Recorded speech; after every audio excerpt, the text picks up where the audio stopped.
ട്രംപിൻ്റെ സമാധാനം മുഴുവൻ പോയി. അതെ, സമാധാനത്തിനുള്ള നോബൽ സമ്മാനം സ്വയം പ്രഖ്യാപിച്ച് നിൽക്കുകയായിരുന്നു. താനാണ് ലോകത്തിലെ നിരവധി യുദ്ധങ്ങൾ അവസാനിപ്പിച്ചത് എന്ന് പറഞ്ഞുകൊണ്ട്. ഇത്രയും നിരാശനായ സ്ഥിതിക്ക് എന്തായിരിക്കും ട്രംപ് ഇനി ചെയ്യാൻ പോകുന്ന വല്ല കടുങ്കൈ വല്ലതും ചെയ്യും? ഇപ്പം ഒരുപാട് ട്രോളുകൾ ട്രംപിനെ കുറിച്ച് വരുന്നുണ്ട്. അതായത് ഇത് പിന്നെ ഇപ്പോഴത്തെ ഈ നോബൽ പ്രൈസിൻ്റെ കിട്ടാത്തത് കൊണ്ട് ട്രംപിന് ഏതെങ്കിലും രാഷ്ട്രത്തിനെതിരെ, ഇപ്പോൾ സ്വീഡനെതിരെയോ അല്ലെങ്കിൽ ഈ നോബൽ പ്രൈസ് ഡിസൈഡ് ചെയ്ത കൺട്രീസിനെതിരെയോ ഏതെങ്കിലും ഇനി വലിയ ഒരു സാങ്ഷനുമായിട്ട് വരുമോ, അല്ലെങ്കിൽ ഇനി താരിഫ് അടിച്ചേൽപ്പിക്കലോ അല്ലെങ്കിൽ അവർക്കെതിരെ യുദ്ധമോ ഏതെങ്കിലും പ്രഖ്യാപിക്കുമോ എന്നുള്ളതാണ്. സമാധാനത്തിനുള്ള നോബൽ പ്രൈസ് കിട്ടാത്തതുകൊണ്ട് ഈ ഒരു യുദ്ധപ്രഖ്യാപനം വല്ലതും ഉണ്ടാകുമെന്ന് വരെ ട്രോളുകൾ അങ്ങനെ അമേരിക്കയിലും ഇൻ്റർനാഷണൽ മീഡിയയിലും ഒക്കെ ഇങ്ങനെ കറങ്ങിക്കൊണ്ടിരിക്കുകയാണ്. ട്രംപ് ഏതാണ്ട് ചിത്തഭ്രമം വന്ന പോലെ ഇരിക്കുകയാണ്. അദ്ദേഹത്തിന് പണ്ട് മുതലേ ഒരാഗ്രഹം ഉണ്ടായിരുന്നു. 2009 ഒബാമയ്ക്ക് നോബൽ പ്രൈസ് കിട്ടി. അപ്പോൾ അദ്ദേഹം അവിടെ കയറി 8 മാസം 9 മാസമായപ്പം യു എസ് എ പ്രസിഡൻ്റായിട്ട് കയറിയപ്പോൾ തന്നെ അദ്ദേഹത്തിന് നോബൽ പ്രൈസ് കിട്ടി. അതുപോലെ തന്നെ അദ്ദേഹത്തിന് 2ാം ഊഴം കിട്ടി. ഇദ്ദേഹത്തിന് 2ാം ഊഴം കിട്ടിയില്ല. അതായിരുന്നു ആദ്യത്തെ വിഷമം. എനിക്ക് 2ാം ഊഴം കിട്ടിയില്ല, പ്രസിഡൻ്റായിട്ട് 2ാം ഊഴം കിട്ടാതെ പോയി. അത് വിഷമിച്ച് ഇങ്ങനെ നിന്ന് എന്തോ ഭാഗ്യത്തിന് ഇലോൺ മസ്കും ഒക്കെ ഉള്ളതുകൊണ്ട് ഒരു വിധത്തിൽ 2ാം ഊഴം കിട്ടി. ഇല്ലെങ്കിൽ കമലാ ഹാരിസ് അടിച്ചിട്ടേനെ. എന്തായാലും 2ാം തവണ കിട്ടിക്കഴിഞ്ഞപ്പം ഞാനും ഒബാമയും 2 തവണ വന്ന് ഈക്വലായി എന്നൊരു സമാധാനത്തിലായി ആശാൻ. പിന്നെ ആശാന് സമാധാനം ഇല്ലാതിരുന്നത് നോബൽ പ്രൈസാണ്.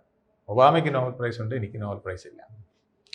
അപ്പോൾ അത് കിട്ടണം എന്നുള്ള ആഗ്രഹത്തിലാണ് അദ്ദേഹം ഓരോ വാറിനെയും അങ്ങനെ കണ്ടു തുടങ്ങിയത്.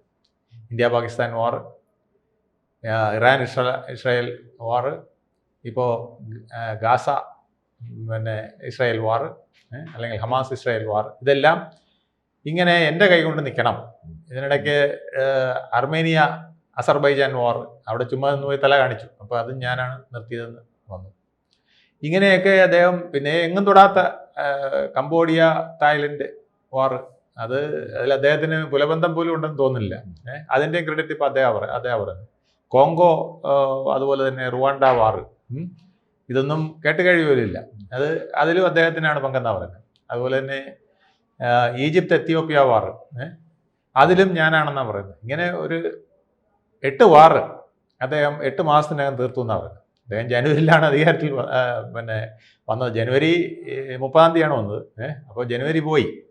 പിന്നെ ഫെബ്രുവരി മുതൽ നോക്കിയാൽ അതാണ് 8 മാസത്തെ പ്രവർത്തനത്തിനിടയിൽ 8 യുദ്ധങ്ങൾ ഞാൻ അവസാനിപ്പിച്ചു എന്ന് അദ്ദേഹം പറഞ്ഞു. ഇതിപ്പോൾ 9ാമത്തെ യുദ്ധമാണ് ഈ ഹമാസ് ഇസ്രായേൽ അവസാനിപ്പിച്ചിരിക്കുന്നത്. അപ്പോൾ 9 യുദ്ധം 8 മാസം കൊണ്ട് അവസാനിപ്പിച്ച മഹാനായ എനിക്ക് നോബൽ പ്രൈസ് കിട്ടണ്ടേ എന്നാണ് അദ്ദേഹത്തിൻ്റെ ചോദ്യം.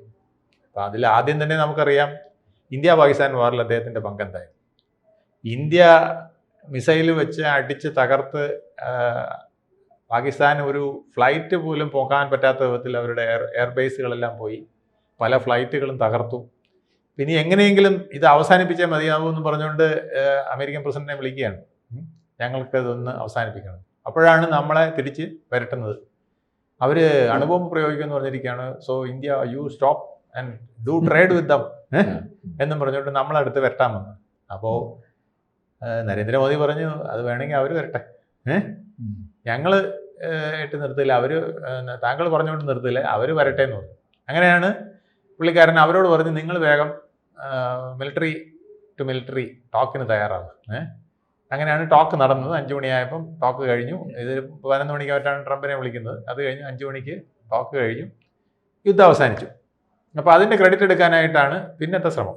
അത് ഇന്ത്യയോട് റെക്കമെൻഡ് ചെയ്യണമെന്ന് പറഞ്ഞു. ഇന്ത്യ റെക്കമെൻഡ് ചെയ്യാനൊന്നും പോയില്ല. നോബൽ പ്രൈസിന് റെക്കമെൻഡ് ചെയ്യണം എന്ന് പറഞ്ഞു.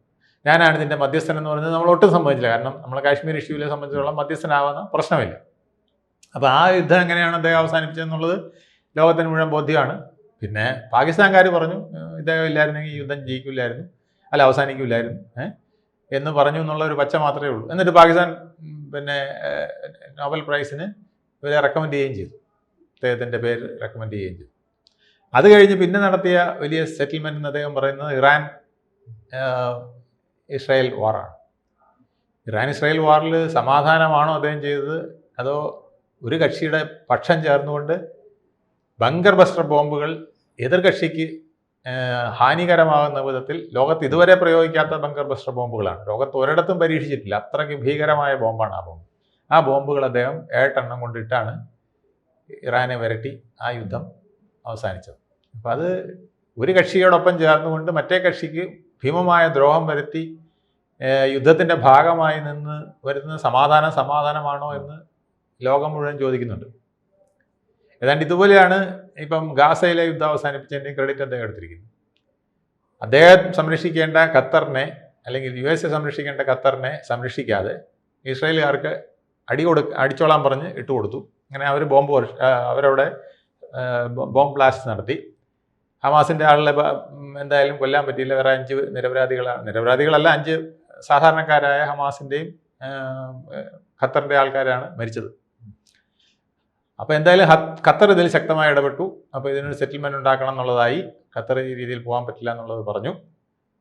നിങ്ങൾ ഞങ്ങളുടെ സെക്യൂരിറ്റി നോക്കുന്നില്ല എന്നൊക്കെ പറഞ്ഞു. അപ്പോൾ അവിടെയും അദ്ദേഹം സമാധാനമല്ല ഉണ്ടാക്കിയത്. അവിടെ തങ്ങൾ സെക്യൂരിറ്റി കൊടുക്കാമെന്ന് പറഞ്ഞ രാഷ്ട്രത്തിന് സെക്യൂരിറ്റി കൊടുക്കാതെ ആണ് ഇരുന്നത്. എന്തായാലും ഇറാൻ ഇസ്രായേലിന് ഒപ്പം നിന്നു എന്നുള്ള ചിത്തപ്പേരുണ്ടെങ്കിലും എങ്ങനെയെങ്കിലും ഇത് അവസാനിപ്പിക്കട്ടെ എന്ന് വെച്ചിട്ട് അറേബ്യൻ രാഷ്ട്രങ്ങൾ മുന്നോട്ട് വന്നുകൊണ്ടാണ് ഇത് നടന്നത്. ഈ യുദ്ധം അവസാനിച്ചപ്പോൾ ശരിക്കും പറഞ്ഞാൽ നെതന്യാഹുവിൻ്റെ ഒഫീഷ്യൽ അഡ്വൈസർ കരോളിൻ കഴിഞ്ഞ ദിവസം ഒരു സ്പീച്ച് നടത്തുന്നത് ഞാൻ കേട്ടു. അവർ പറഞ്ഞത് ഇത് അറേബ്യൻ രാഷ്ട്രങ്ങളുള്ളതുകൊണ്ടാണ് ഈ ഒത്തുതീർപ്പുണ്ടായതെന്നാണ് അവർ പറഞ്ഞത്. അല്ലെന്നുണ്ടെങ്കിൽ ഇതിങ്ങനെ തന്നെ നിന്നിക്കും. കാരണം ഹമാസ് പേടിച്ചു പോയത് എന്തുകൊണ്ടാണ്? ഹമാസിന് നിവൃത്തിയില്ലാതെ വന്നു. ഹമാസിനെ സംരക്ഷിക്കാൻ ഇന്ന് ലോകത്താകെ ഉള്ളത് ഖത്തറും മറ്റ് ചില അറേബ്യൻ രാഷ്ട്രങ്ങളുമാണ്. അപ്പോൾ അവരെല്ലാം കൈമടക്കി. ഇറാന് ഇപ്പോൾ അതിനുള്ള പാങ്ങില്ല. അവരും വളരെ നടുവൊടിഞ്ഞ് നിൽക്കുകയാണ്. അപ്പോൾ പിന്നെ ആരുമില്ല. വെടികൊണ്ട് ചാകുക എന്നുള്ളത് മാത്രമേ ഹമാസിൻ്റെ മുമ്പിൽ മാർഗമുള്ളൂ എന്ന് അവർക്ക് മനസ്സിലായി. ഖത്തർ അങ്ങനെ ഒരു സ്റ്റാൻഡ് എടുത്തുകൊണ്ട്, അതേസമയം ഖത്തർ തിരിച്ചൊരു സ്റ്റാൻഡ് എടുത്തിരുന്നെങ്കിൽ എന്തായിരിക്കും? അല്ല, നിങ്ങൾക്ക് ഞങ്ങൾ സപ്പോർട്ട് തരാം, ഇസ്രായേൽ ഞങ്ങളെ ആക്രമിച്ച സ്ഥിതിക്ക് ഞങ്ങൾ നിങ്ങൾക്ക് ഫുൾ സപ്പോർട്ട് തരുന്നു എന്ന് പറഞ്ഞു നിന്നാൽ ഇപ്പോഴും അത് അവസാനിക്കില്ല. അപ്പോൾ ഖത്തർ വളരെ നയതന്ത്രപരമായ ഒരു സ്റ്റാൻഡ് എടുത്തു. സൗദി അതേപോലത്തെ ഒരു സ്റ്റാൻഡ് എടുത്തു. UAE അതുപോലത്തെ ഒരു സ്റ്റാൻഡ് എടുത്തു. എന്നിട്ട് ബാക്കി അറേബ്യൻ രാഷ്ട്രങ്ങളെ കൂടെ അവർ മീറ്റിംഗ് കൂടി, അവിടെ നാറ്റോ രാഷ്ട്രം ആയിട്ട് നമ്മളൊരു നിൽക്കണം, എന്നിട്ട് ഇതിന് ചെറുക്കണം, പ്രതിരോധിക്കണം എന്നൊക്കെ പറഞ്ഞെങ്കിലും അവരുദ്ദേശിച്ചത് നമ്മുടെ മധ്യേഷ്യയിലൊരു സമാധാനം ഇതുണ്ടെങ്കിലേ നമുക്ക് രക്ഷപ്പെടാൻ പറ്റുള്ളൂ. അല്ലാതെ പെട്രോൾ മാത്രം ഉണ്ടായിട്ട് അതിൻ്റെ മുമ്പിൽ കൊണ്ട് ബോംബിട്ടാൽ നമ്മൾ ഇതുവരെ ഉണ്ടാക്കിയ ഡെവലപ്മെൻറ്റ്സ് എല്ലാം തീരെയില്ലേ. അതാണ് അവർ ബുദ്ധിപൂർവ്വം ശ്രമിച്ചത്. ആ ബുദ്ധിപൂർവ്വമുള്ള ശ്രമം കൊണ്ടാണ് ഈ ശരിക്കും പറഞ്ഞാൽ ഇത് അവസാനിച്ചത്. പിന്നെ ഒരു കാര്യം ചെയ്തത് ഈജിപ്തുകാർ അവിടെ വെച്ച് ഇതിന് ഒത്തുതീർപ്പുണ്ടാക്കാനുള്ള കാര്യങ്ങൾ ചെയ്തു. ഹമാസിനെ വിളിച്ച് എല്ലാവരും വരട്ടി, ഇനി ഇത് കൂടി കൊണ്ടുപോയാൽ നിങ്ങളുടെ ജന്മം കാണുകയില്ല, പടം മാത്രമേ ഇനി ഒട്ടിക്കാൻ പറ്റുള്ളൂ, ആരും ബാക്കി കാണുകയില്ല. അതുകൊണ്ട് എത്രയും പെട്ടെന്ന് ഈ പാവങ്ങളെ ഗാസയിലിട്ട് വെള്ളം കുടിപ്പിക്കാതെ അവർക്ക് മരുന്നും ഭക്ഷണവും ഇല്ലാതെ കിടന്ന് അലയുന്നതിന് അവസാനിപ്പിക്കണം എന്ന് പറഞ്ഞാണ് ഇത് അവസാനിപ്പിക്കാൻ തീരുമാനിച്ചത്. അപ്പോഴും അവർ നിരായുധീകരണത്തിന് സമ്മതിച്ചിട്ടില്ല. ഗാസയിൽ നിന്ന് പൂർണ്ണമായിട്ട് ഒഴിഞ്ഞു കൊടുക്കുന്ന കാര്യം സമ്മതിച്ചിട്ടില്ല. പിന്നെ നോബൽ പ്രൈസ് പ്രഖ്യാപിക്കുന്നതിന് തലേ ദിവസം ട്രംപിന് ഒരു അവസരം കൊടുക്കാനായിട്ടാണ് ഇത് ചെയ്തത്. അങ്ങനെ ഒരു ഗാസ വാറും ഏതാണ്ട് അവസാനിപ്പിച്ചു എന്നുള്ളൊരു പേര് വന്നു. ഇതിനു മുമ്പ് 2 പ്രാവശ്യം ഇതുപോലെ വെടിനിർത്തൽ നടത്തിയതാണ്. എന്നിട്ട് ആ 2 വെടിനിർത്തലും അവസാനം ഒന്നും ആയില്ല. ഇനിയിപ്പോൾ 72 മണിക്കൂറിനകം ബന്ദികളെ വിട്ടുകൊടുക്കും. അതിന് പകരം 48 ബന്ദികളെ, അല്ലെങ്കിൽ 20, പിന്നെ ബാക്കി വരുന്ന 28 ഡെഡ് ബോഡിയോ അല്ലെങ്കിൽ ഭൗതിക ശരീരമോ എന്തെങ്കിലും കൊടുക്കണം എന്നുള്ളതാണ്. പക്ഷെ ട്രംപ് ഈ 2ാമത് അധികാരത്തിൽ വന്നപ്പോഴാണ് ഈ ലോകത്തെ മുഴുവൻ വെറുപ്പിച്ച് കളഞ്ഞത്. അല്ല, അത് അദ്ദേഹത്തിന് ഒരു കാര്യം മനസ്സിലായി, ഇനി എന്നെ ആരും ഒന്നും ചെയ്യാനില്ല, എനിക്കിനി ഒരു ടൈം മത്സരിക്കാനും പറ്റില്ല.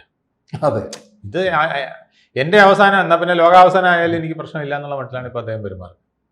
എനിക്കിനി ഒരു സ്ഥാനവും കിട്ടാനില്ല, അമേരിക്കയിലൊന്നും കിട്ടാനില്ല, ലോകത്തിന് വേറൊരിടത്തൊന്നും കിട്ടാനില്ല. പിന്നെ ആ കിട്ടാനുള്ളത് നോബൽ പ്രൈസാണ്. അതും കൂടെ എങ്ങനെയെങ്കിലും വാങ്ങിക്കണം. അതാണ് ഇനി അങ്ങോട്ട് പ്രതീക്ഷ വേണ്ട, തീർന്നു. അത് നോബൽ സമ്മാനത്തിലുള്ള അല്ല, ഇനിയും അദ്ദേഹത്തിന് ട്രൈ ചെയ്യാൻ ചാൻസ് കിടക്കണം. 1 വർഷം കൂടെ ഉണ്ട്. എന്നാലും അതൊരു തമാശ പോലെ ആയി. അത് ഇപ്പോൾ അവരെ കൂടെ വെല്ലുവിളിച്ചുകൊണ്ട് ഇനി നോബൽ കമ്മിറ്റി അങ്ങനെ കൊടുക്കുമെന്ന് പറഞ്ഞിട്ടുണ്ടാ. കാരണം അവരെ കൂടെ വെല്ലുവിളിച്ചിരിക്കുകയാണ്. നിങ്ങൾ അമേരിക്കയെ അപമാനിച്ചിരിക്കുന്നു. നോബൽ പ്രൈസ് കമ്മി. അപ്പോൾ അവർ പറഞ്ഞു ഞങ്ങൾ ആൽഫ്രഡ് നോബലിൻ്റെ ഒരു പോളിസി ഉണ്ട്, അതനുസരിച്ചാണ് ഞങ്ങൾ ഇതെല്ലാം ചെയ്യുന്നത്.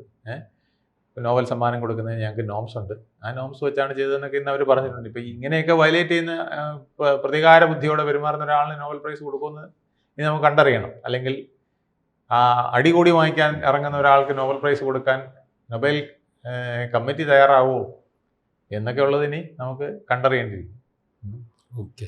കൂടുതൽ വാർത്തകളും വിശേഷങ്ങളും നിങ്ങളിലേക്ക് എത്താൻ ABC മലയാളം സബ്സ്ക്രൈബ് ചെയ്യുക, ബെൽ ബട്ടണും അമർത്തുക.